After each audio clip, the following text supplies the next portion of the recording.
Assalamualaikum warahmatullahi wabarakatuh. Perkenalkan, nama saya Aljibko Vandana Warnawan, NIM 0493445595, Prodi Ilmu Hukum, mata kuliah Public Speaking.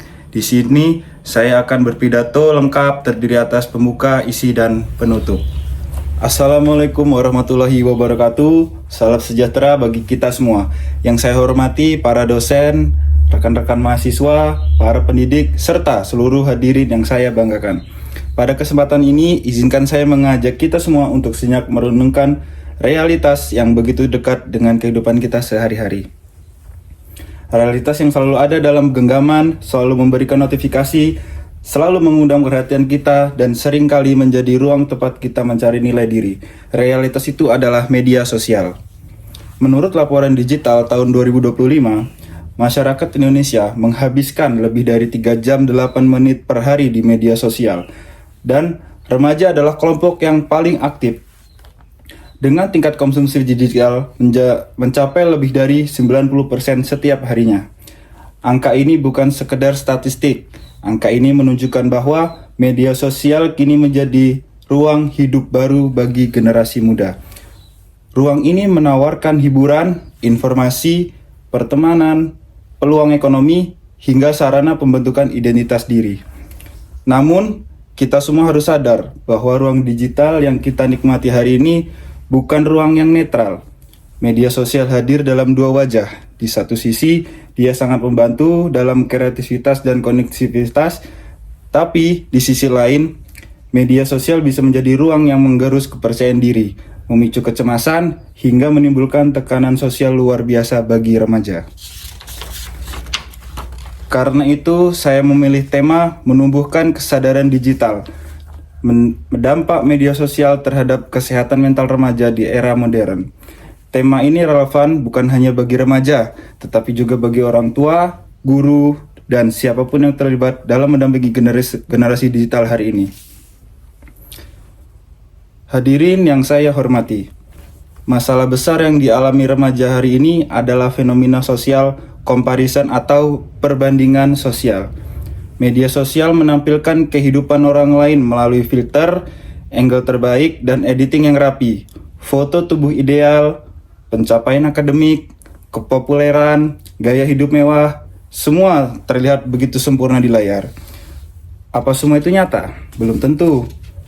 Namun, meskipun kita sepenuhnya nyata, otak remaja yang masih berkembang dengan cepat cenderung menelan semua itu bulat-bulat. Remaja merasa dirinya tidak cukup baik, tidak cukup menarik, tidak cukup pintar, dan tidak cukup sukses. Inilah yang memicu ketidakpuasan diri, kecemasan, dan perasaan minder. Seringkali remaja tidak sadar bahwa membandingkan momen terbaik orang lain dengan momen paling biasa dalam hidup mereka sendiri, ini tidak adil, tapi sangat sering terjadi. Selain perbandingan sosial, ketergantungan digital juga menjadi masalah misterius. Banyak remaja yang kesulitan tidur karena terus menonton video pendek hingga larut malam, merasa gelisah jika tidak mengecek notifikasi, atau kehilangan fokus saat belajar karena selalu ingin melihat layar. Ketergantungan ini diperkuat oleh algoritma yang memang dirancang agar pengguna bertahan selama mungkin. Semakin lama seseorang berada di aplikasi, semakin besar pula keuntungan bagi platform. Dalam konteks ini, remaja menjadi target utama karena memiliki rasa ingin tahu tinggi dan mencari identitas diri. Hadirin sekalian, melihat tingginya risiko tersebut, Kementerian Kesehatan RI telah mengeluarkan seruan penting pada tahun 2024 tentang perlunya literasi digital sehat.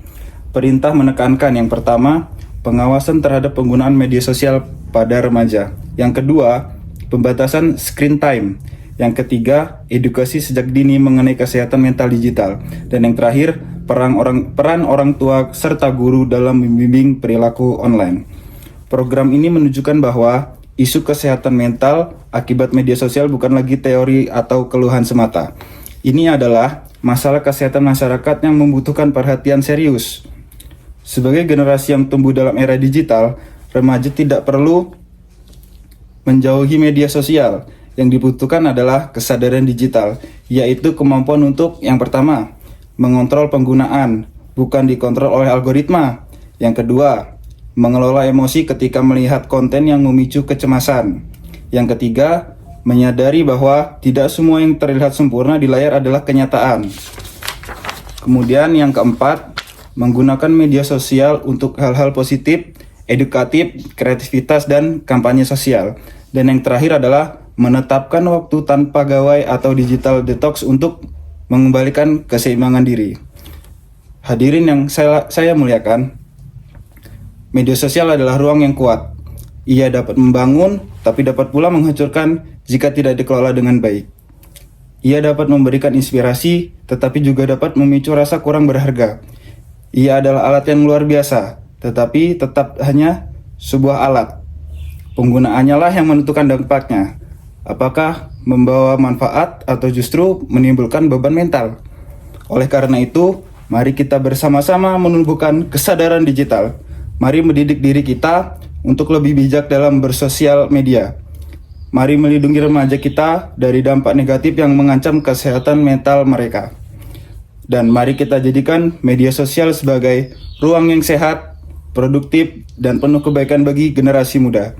Semoga melalui pemahaman dan edukasi yang tepat, kita mampu menciptakan lingkungan digital yang tidak hanya informatif, tetapi juga mendukung kesejahteraan psikologis seluruh penggunanya. Terima kasih atas perhatiannya. Saya akhiri. Wabillahi taufiq wal hidayah. Wassalamualaikum warahmatullahi wabarakatuh. Terima kasih.